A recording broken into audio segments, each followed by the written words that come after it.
Nachari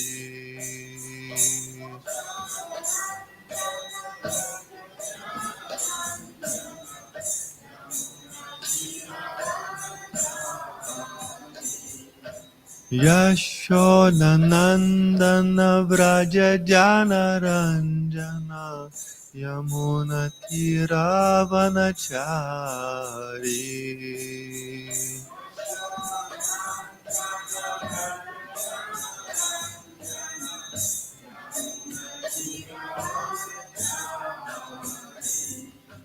Jaya Radha Madhava Kunja Bihari Gopijana Vallabha Girivaradari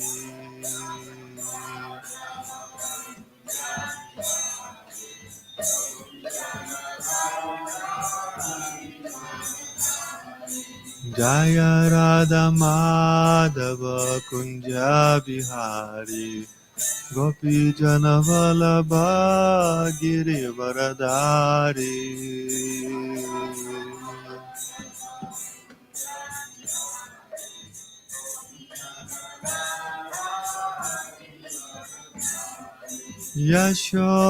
Yashodanandana Vraja Jana Ranjana Yamuna Tiravanachari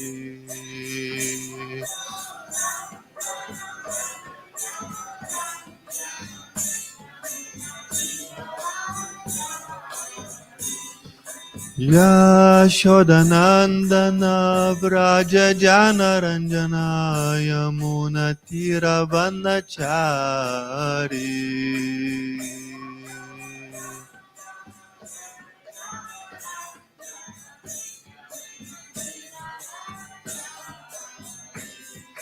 Jai Radha Madhava Kunja Bihari Gopi Jana Vallabha Girivaradari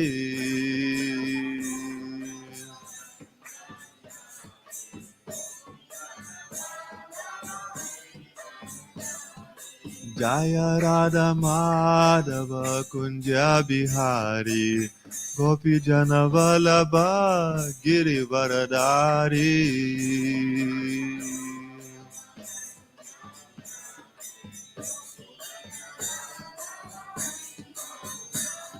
Yashodanandana Vraja Jana Ranjana Yamuna Tiravanachari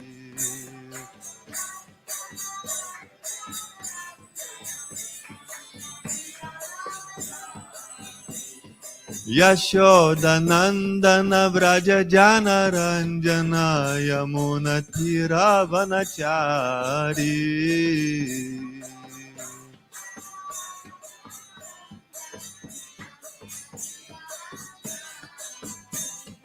Jaya Radha Madhava Kunja Bihari Gopi Jana Vallabha Girivaradari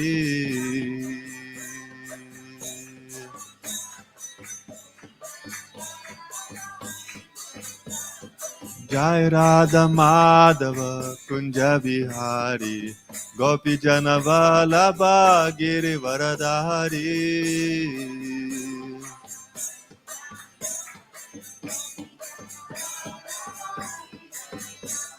Yashodanandana Vraja Jana Ranjana Yamuna Tiravanachari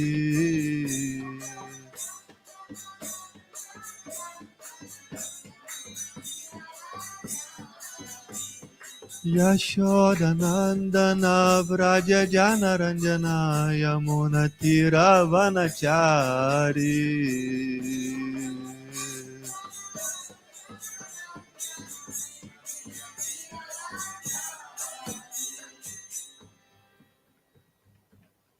Srila Prabhupada Ki Jai, Grantara Srimad Bhagavatam Ki Jai, Nitai Gaura Premanande.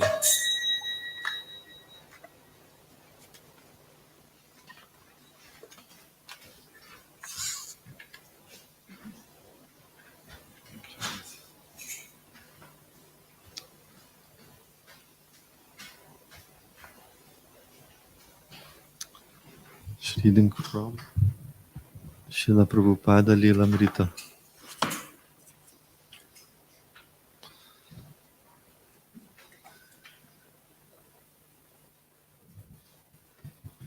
Build a house in which the whole world can live.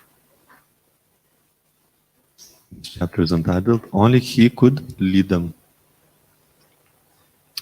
During the night, Swamiji's heart pained him. The next day he remained in critical condition.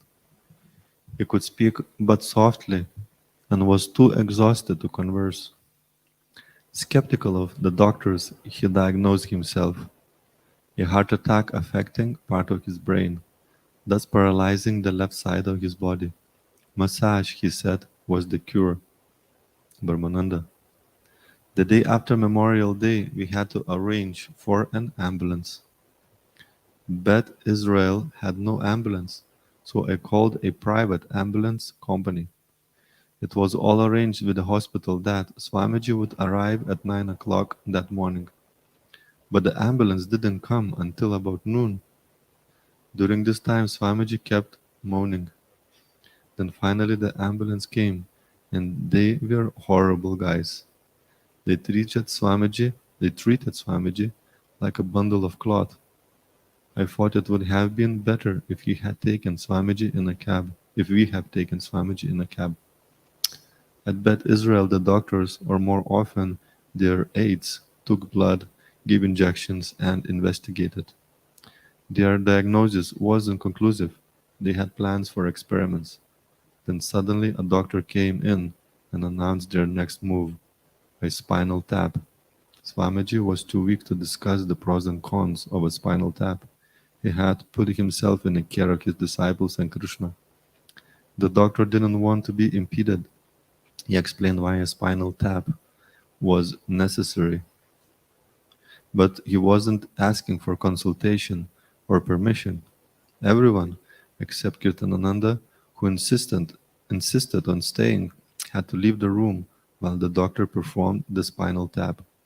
Neither Swamiji, who was too weak, nor his boys, who were uncertain how to act on his behalf, opposed the doctor. The devotees filed out of Swamiji's room while the doctor radiated the largest, most frightening needle they had ever seen. When they were allowed back, one disciple asked cautiously, "Did it hurt?" Swamiji, his golden skin form wrapped in white hospital garments and lying between the white sheets, turned slightly and said, "We are tolerant." Rupanuga. When Swamiji was first admitted to the hospital, it was very hard for me. I didn't know how I should act. I didn't have much experience with this kind of emergency. I was very uncertain as to what service to do for Swamiji.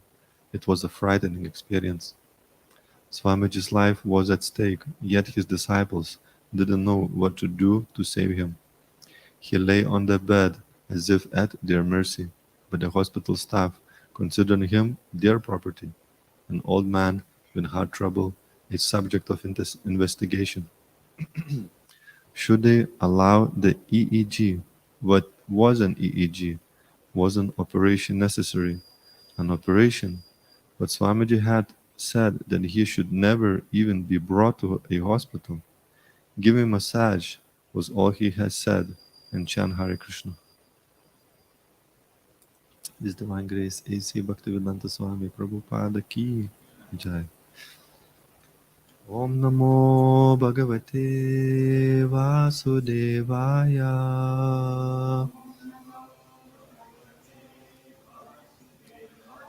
Om Namo Bhagavate Vasudevaya.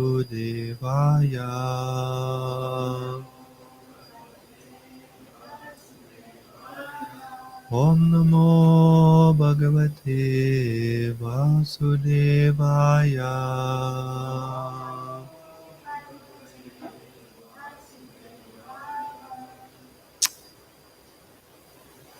Reading from Srimad Bhagavatam, Canto 6, Chapter 5, text number 29. Iti tan api Rajendra.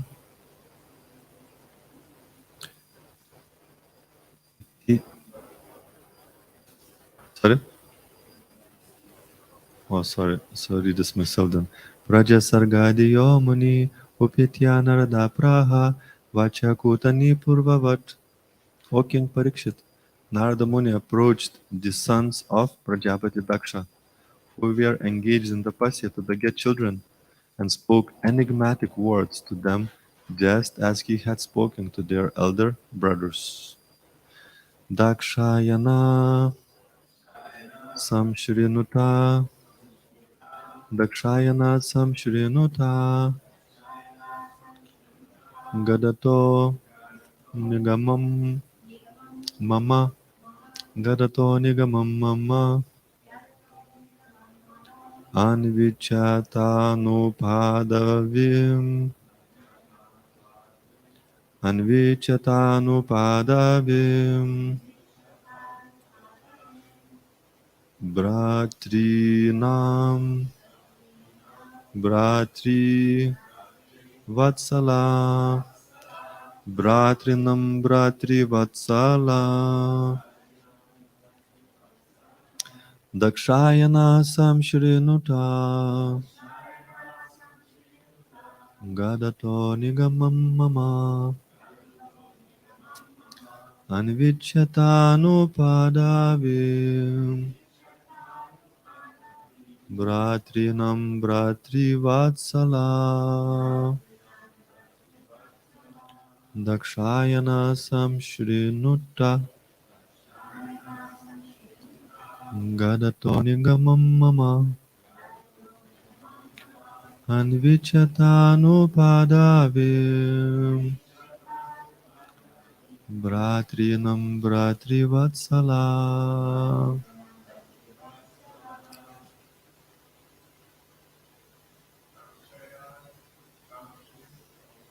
Dakshana Samshrinuta Gadato Nigamam Mama Anvichatanupādavim Bratrinam Brativatsala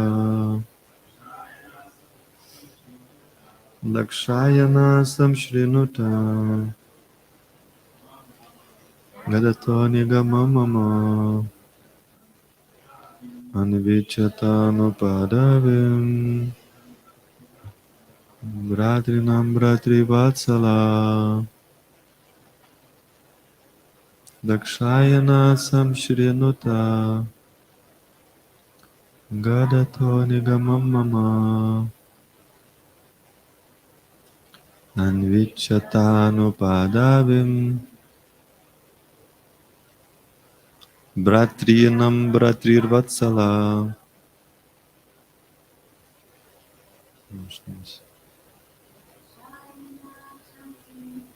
Dakshayana Samshrinuta Gadato Nigamam Mama Anvichatanupādavim. It's like when R has got dot under it, is pronounced as Ri. And if it has line above, it's pronounced like Ri. Bratrinam Bratrivatsalaha Dakshayana. O sons of Prajapati Daksha, Samshrinuta, please hear with attention. Gadataha, who am speaking. Nigamam, instruction. Mama, my. Anvichata, follow. Anu Padavim, the path. Bratrinam, of your brothers. Bratri Vatsalaha, O you who are very much affectionate to your brothers. Translation and purport by His Divine Grace, A.C. Bhaktivedanta Swami Prabhupada Ki. O sons of Daksha, please hear my words of instruction attentively. You are all very affectionate to your elder brothers, the Haryashvas. Therefore, you should follow their path. Purport. Narada Muni encouraged Prajapati Daksha's second group of sons by awakening their natural affinity for their brothers. He urged them to follow their brothers if they were at all affectionate toward them. Family affection is very strong, and therefore Narada Muni followed this tactic of reminding them of their family relationship with the Haryashvas. Generally, the word Nigama refers to the Vedas, but here Nigama refers to the instructions contained in the Vedas. Srimad Bhagavatam says, Nigama kalpataror galitam phalam. The Vedic instructions are like a tree, of which Srimad Bhagavatam is the ripened fruit. Narada Muni is engaged in distributing this fruit, and therefore he instructed Vyasadeva to write this Mahapurana, Srimad Bhagavatam, for the benefit of ignorant human society. Anartho Pashanmam Sakshad Bhakti Yogam Adoksade Lokasya Janato Vidvamsh Chakre Satvata Samhitam. The material miseries of the living entity, which are superfluous to him, can be directly mitigated by the linking process of devotional service. But the mass of people do not know this, and therefore the learned Vyasadeva compiled this Vedic literature, which is in relation to the Supreme Truth, Bhagavatam 1.7.6. People are suffering because of ignorance and are following a wrong path for happiness. This is called anartha. These material activities will never make them happy, and therefore Narada Muni instructed Vyasadeva to record the instructions of Srimad Bhagavatam. Vyasadeva actually followed Narada and did this. Srimad Bhagavatam is the supreme instruction of the Vedas. Galitam Phalam, the ripened fruit of the Vedas, is Srimad Bhagavatam. Om Jnanatimirandasya Gyananjanashalakaya Chakshurunmilitam Yena Tasmai Shri Gurave Namaha Shri Chaitanya Manobishtam Stapitam Yena Bhutale Soyam Rupa Kadamayam Tadati Svapadantikam Vandeham Shri Guru Shri Yutapadakamalam Shri Guru Vaishnavamscha Shri Rupam Sagrajatam Sahagana Raghunatha Vitam Tam Sajivam Sadvaitam Savadutam Parijana Sahitam Krishna Chaitanya Devam Shri Radha Krishna Padan Sahagana Lalita Shri Vishaka Vitamscha He Krishna Karuna Sindhu Dinabandho Jagatpate Gopisha Gopika Kanta Radha Kanta Namostate तप्त कंचना गौरंगी राधे वृंदवनेश्वरी वृषभानुसुते देवी प्रणमामि हरिप्रिय वंशकल्पतरुभ्यश्च कृपा सिन्धुभ्य एव च पतितानां पावनेभ्यो वैष्णवेभ्यो नमो नमः जय श्री कृष्ण चैतन्य प्रभु नित्यानंद श्री अद्वैता गदाधर श्रीवस आदि गौर भक्त वृंद हरे कृष्णा कृष्ण कृष्ण हरे हरे हरे राम राम राम हरे हरे मुखं करोति वचलं भङ्गुं लङ्घयते गिरिं यत्कृपातमहं वन्दे श्रीगुरुं दीनतारिणम्.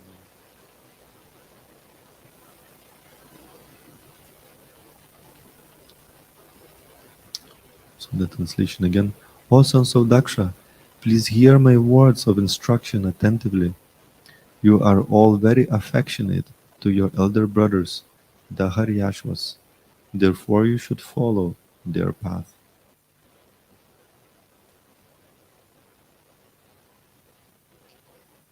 So here is Narada Muni very expertly inspiring the brothers of Haryashvas. They call Salayar.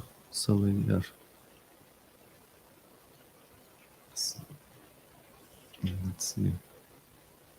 Salavashwas? Sabalashwas.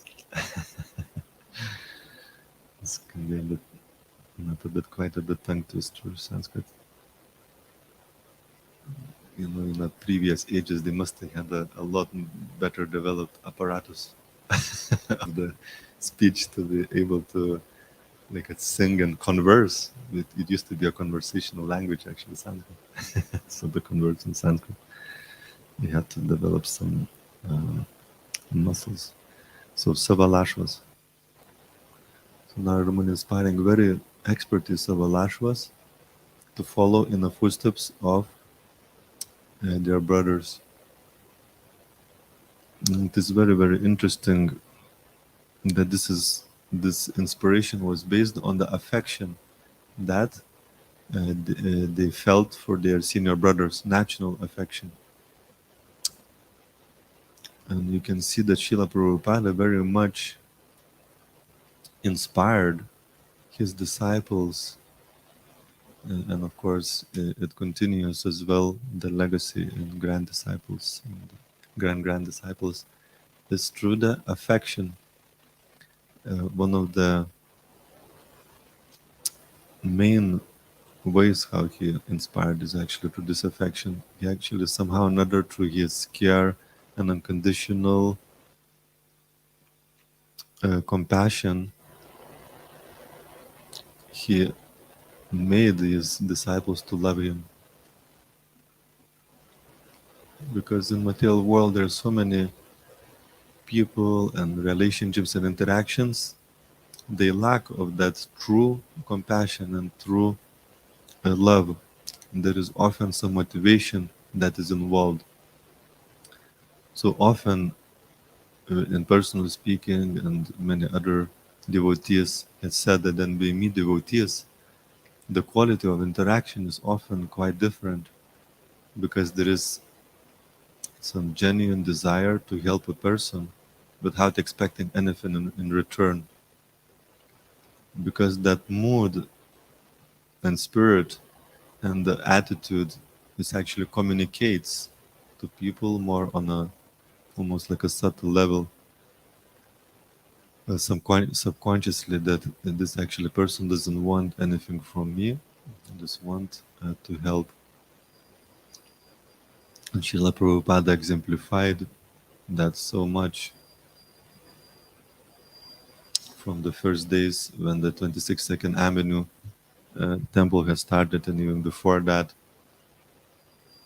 he just unconditionally wanted to give you so many examples that even he was almost like waiting for his disciples to offer loving service unconditionally in those early stages. He was single-handedly cooking prasadam, distributing and serving the prasadam, cleaning after himself, was like doing everything himself. And that was for a good while, until these kind of new followers, fledgling devotees, realized that this is actually all done by one person, by Srila Prabhupada. And then they offered to help. So he's waiting for that moment until they almost like voluntarily become inspired to render service. And they develop that affection for Srila Prabhupada.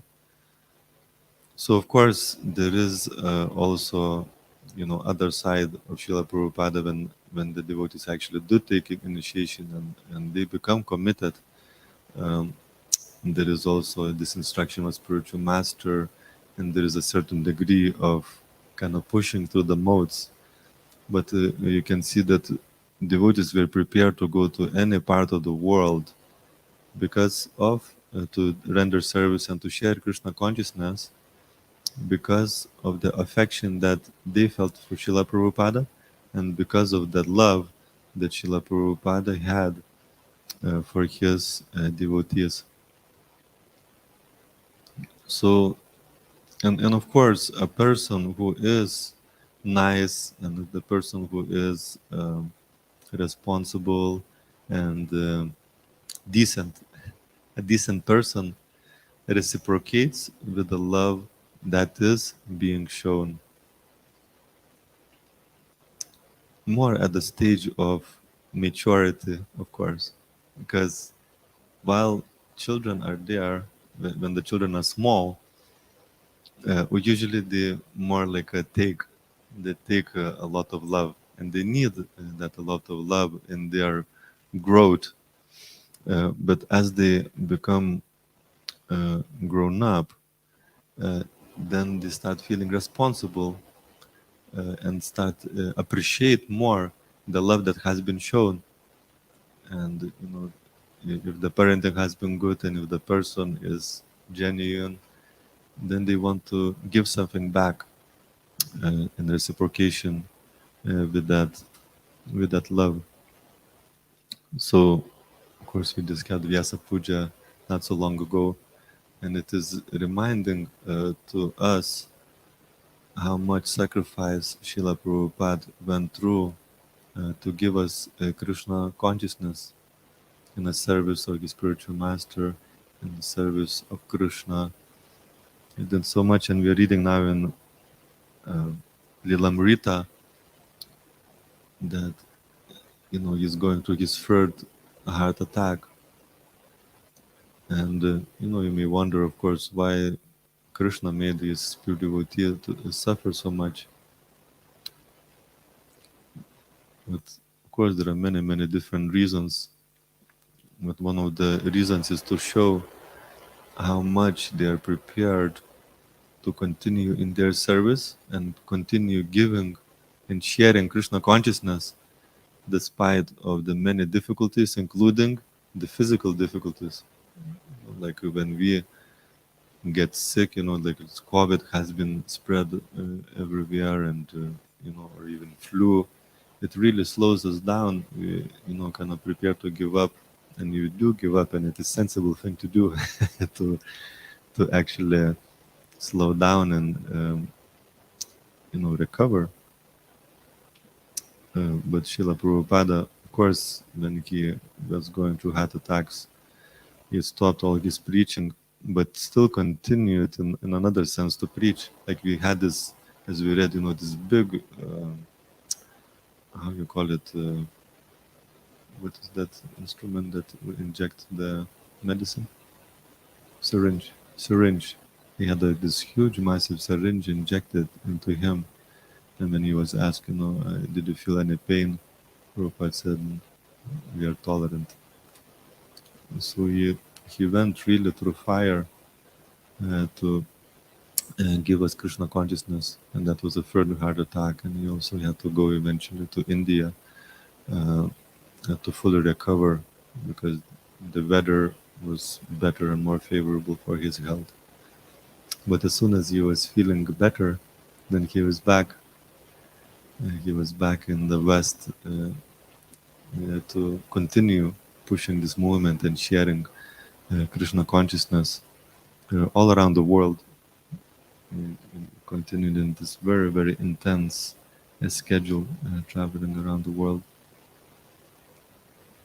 So, of course, in the beginning stages of Krishna consciousness, we need a lot of affection ourselves, and we should give affection, on behalf of Srila Prabhupada.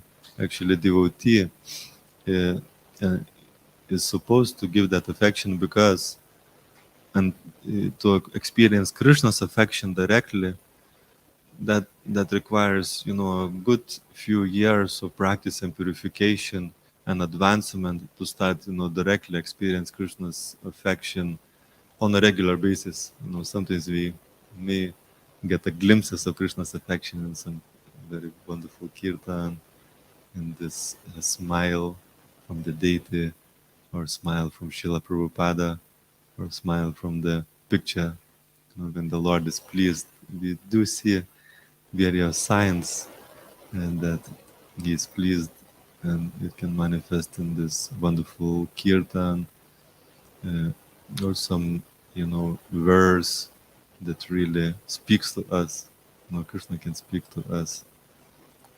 But it's not necessarily that we're experiencing this every day, uh, or every hour, to speak about every moment. So therefore, it is a responsibility, that on behalf of Krishna, especially more senior devotees, is to show affection on behalf of Krishna, on behalf of Srila Prabhupada. So the heart gets nourished, because ultimately that's what the heart is hankering for. The heart is hankering for that loving relationship with Krishna. That is why living entity exists, is to offer love for Krishna and to receive love from Krishna. So on behalf of spiritual master and Krishna, you need to offer that affection.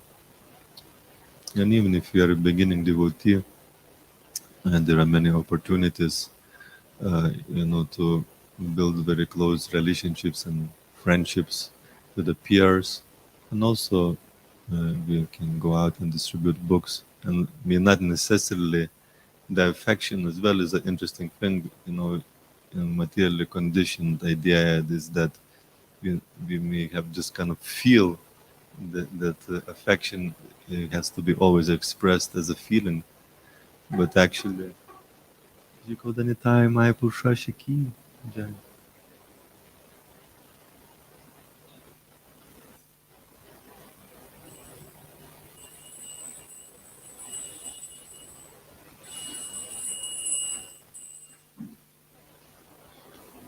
But the affection in the more beginning stages is expressed. It's actually a verb.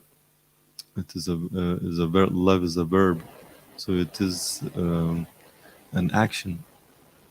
It is an action expressed in an action, and the feeling will come. There's no doubt. The highest platform of Krishna consciousness, or preliminary stage of Krishna consciousness, bhava. This is full of emotions towards Krishna and devotees, but it is very advanced. But in beginning stages, it is an action, is expressing of our affection and love through action, just like mother in the midnight may get up, and it can be a bit tough, to do what she needs to do, change the nappy, or father also does that. Uh, Nowadays, sharing the burden with mother. Um, so it may not be necessarily a very ecstatic experience to do that, um, but that's how love is awakened actually by that sacrifice that is being done. The love comes, and also in parenting is there if you show a lot of love to the kids, especially those first 5 years is very crucial, because then the training comes in terms of like they can intellectually reason and be able to understand what is good and bad and what is to be done and what is not to be done. But until 5 years old, there's lots of affection needs to be done, and because of that affection that is given later on, then we have like a wholesome individual who is able to also give affection. So yeah, we need to kind of nourish devotees with affection. So when they become stronger, and they become more mature, they want to then give back. They want to share Krishna consciousness and help the mission, and and show affection as well to people in general by giving them Krishna consciousness, by cultivating and nurturing them in Krishna consciousness, and also by giving that affection to junior devotees. So it is very powerful principle, and because of that affection, then we should follow what has been given to us, and that's how affection is expressed. When you feel the gratitude, when you're feeling those positive emotions, then we should take those instructions that are given on board and try to go forward in Krishna consciousness. Even it can be a little bit difficult and a little bit tough, And it's very powerful actually when there is more affection in our relationships, then our sadhana as well goes up. There's less offenses as well, less criticism, and more forgiveness. You know, if when things go wrong, there's affectionate relationships, like, you know, in family, you know, in a good family, often, you know, things go wrong, but then it's very quickly forgotten. What's a big deal? Because, you know, I love you. Why I would like to, you know, hold on some grudges and etc. So that emphasis on relationships is very, very significant and helpful in Krishna consciousness. And it may, you know, sometimes in the name of Krishna consciousness and detachment, we want to become detached from relationships because, you know, for the conditioned consciousness of a beginner, that may feel like something mundane, because in one sense, you know, you're struggling with anarthas, you may be struggling from, you know, attraction to, you know, opposite sex or the same sex, you know, like a mundane attraction, and that can, you know, you know, devotees may want to distance away from that altogether in the name of detachment, and you can see sometimes it happens that you know, basic humanity gets lost in all that you know, external effort or detachment. You know, you can lose a little bit of humanity. You know, personally speaking, I, you know, went through some stages that you know, in the name of detachment, you can become, you know, like a harsh and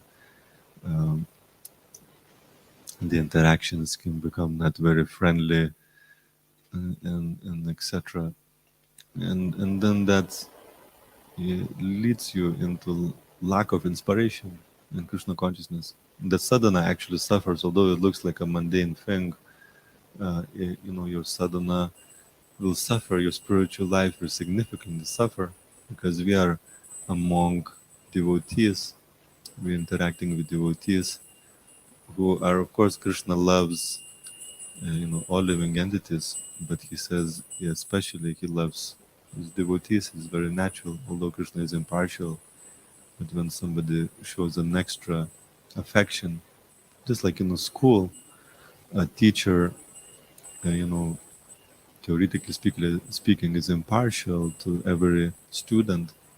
But, you know, if somebody is showing a really great interest in the subject matter, just a very naturally, teacher reciprocates with that interest, and and that, you know, student becomes very dear because it's very receptive. So when devotees, because of that a close relationship with Krishna, and they want to serve Krishna, they are dear to Krishna.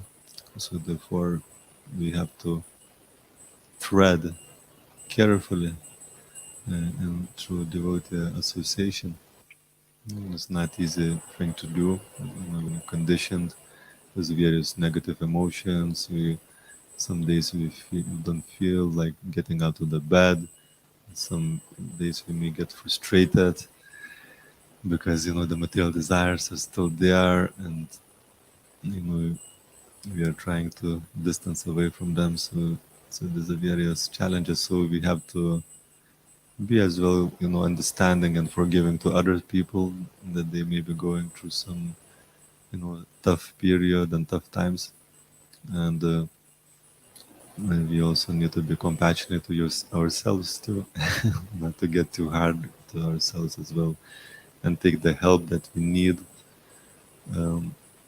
and create a culture where, you know, we can be vulnerable to each other, to reveal our heart and say, you know, I'm actually going through this hard time, or, you know, or ask devotees, you know, how are you today?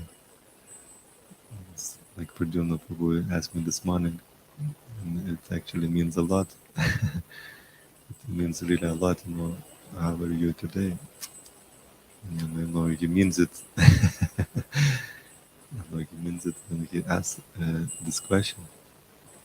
And also, if we are sensitive, we can also can notice, somebody's face when they are going through a tough time.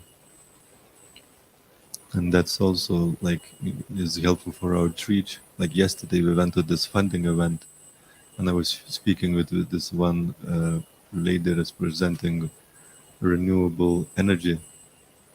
And when I was speaking with her, uh, they are all working, after their working hours. I don't know exactly how it works.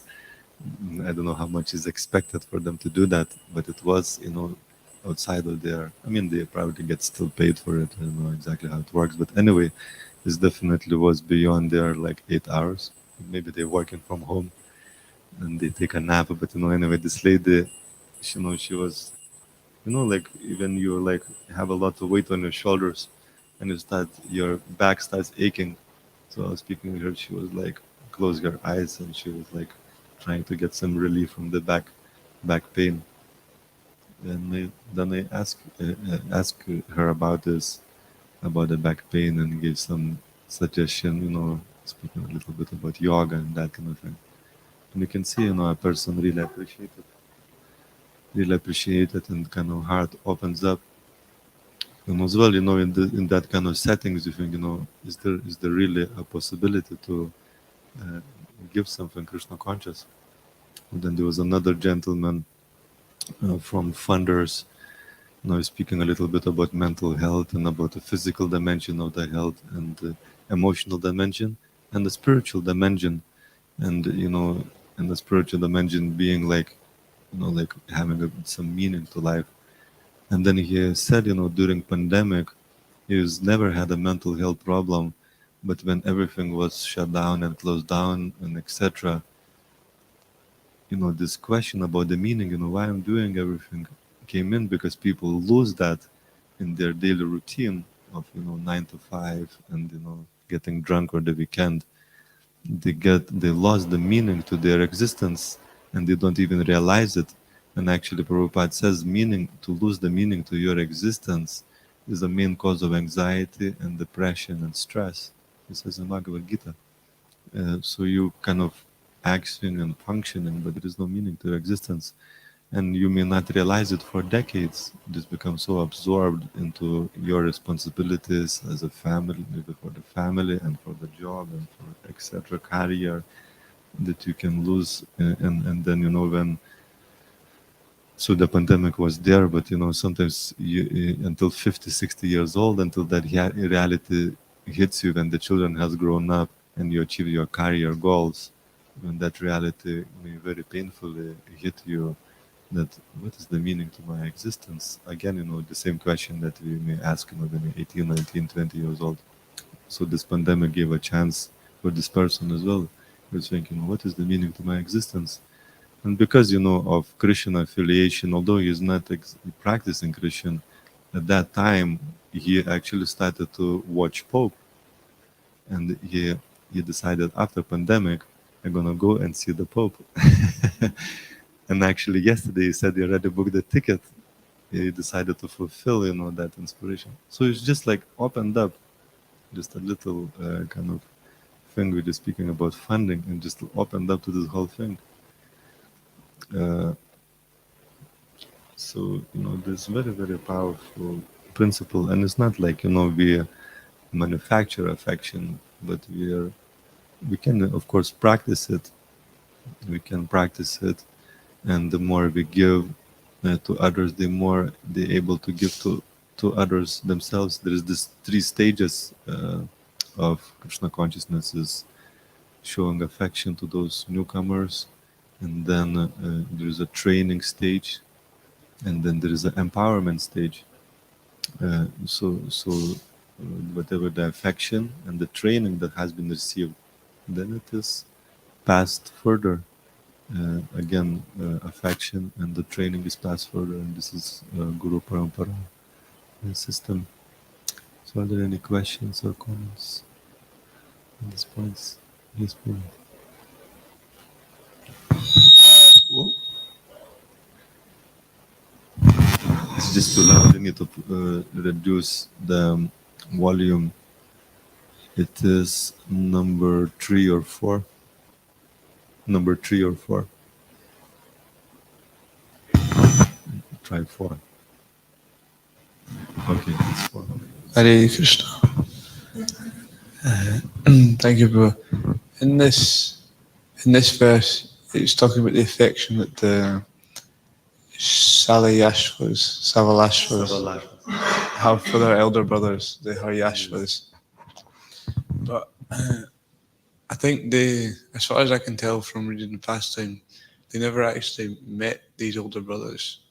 You know, Daksha first produced 10,000 sons, and they went away, became brahmacharis. So then later he then produced another 1,000. So this affection seems to arise just from the fact that they're family members without actually any interaction or, you know, sharing of experience or like this. I wonder if you could just comment on that, like the sort of the potency of just being born in a certain family and how this affection arises and like this. So by very nature and the essence of the living entity is that affection that originally the living entity feels for Krishna. So you cannot, stop that. It has to be there, and just in this material world, it just becomes expressed in the affection for material relationships and material things. So that cannot be stopped, and that manifests as well affection for the country, your specific village, family, city. People have affection for the city and the country and their football club, and etc. National football club, and also, for more altruistic people, some affection for the whole world and etc. So it's just a natural propensity of misdirected love, and of course, as we can see, Narada, instead of just saying, this is all nonsense, he doesn't say that, but he is fanning that affection, and then when it becomes purified, it doesn't stop, So like when you become purified for your family affection, your affection for the family doesn't stop. And that's the interesting thing, and that is misunderstanding that often happens, for in the beginning stages of Krishna consciousness, that stopping affection for family members, it may mean that stop affection altogether. But of course, there may be some stage when when there is a material attachment. It's, sometimes there is a distance there, from the object of attachment. So sometimes the tendency is there, but then maybe like a little stage that when it goes through, but it's actually meant to be transformed. And as you can see, Narada Muni, instead of asking to stop, he was, saying, follow in the footsteps of your brothers. And also, then we develop affection on a basis, not on the basis of matter, but on the basis of spirit. And that affection for a pure devotee expands then to every living being. When it reaches its kind of pinnacle, the affection is no more felt just for the family members and same nationality and country, but it expands to every living being. So I think that's your question. If anybody would like to comment, would you like to say something about that, Radha Krishna Prabhu or Prajna Prabhu?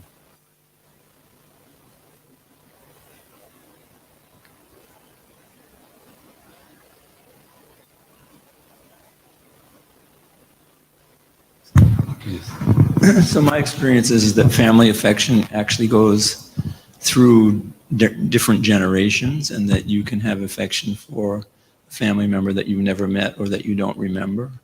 For instance, I have a cousin who was like about 3 years old when one of my aunts left her body.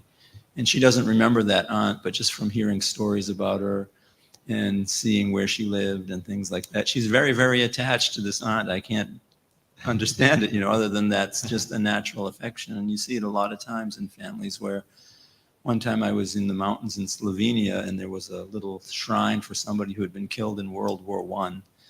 And all these family members were coming to like bring flowers and light candles and whatever. And they were all younger than me, so they obviously never met him or knew him, but still there was an affection there that, 100 years later, they're still coming to see his picture and to bring flowers and things like that.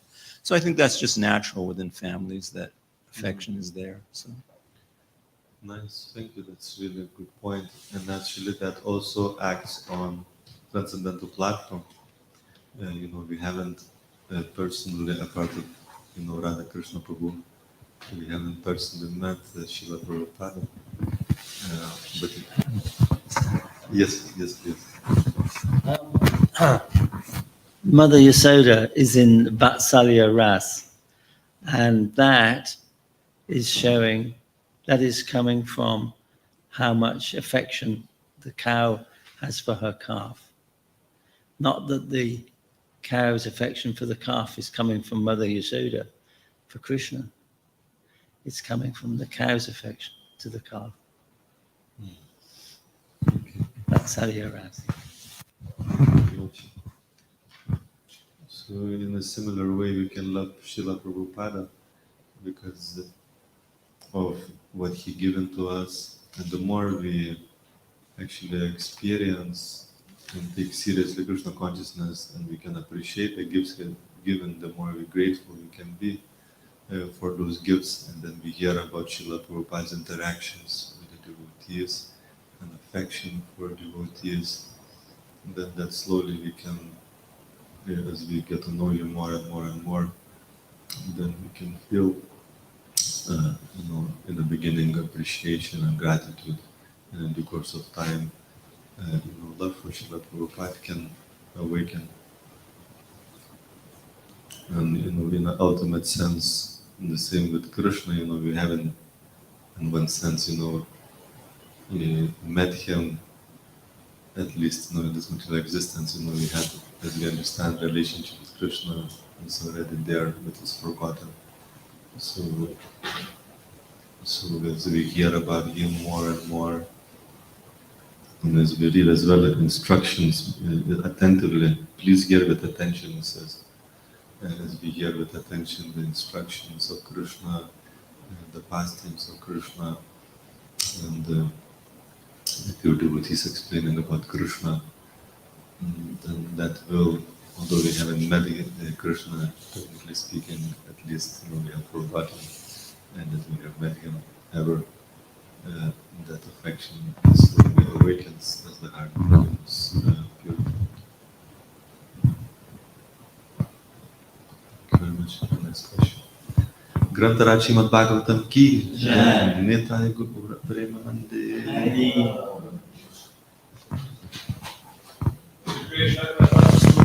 Jai.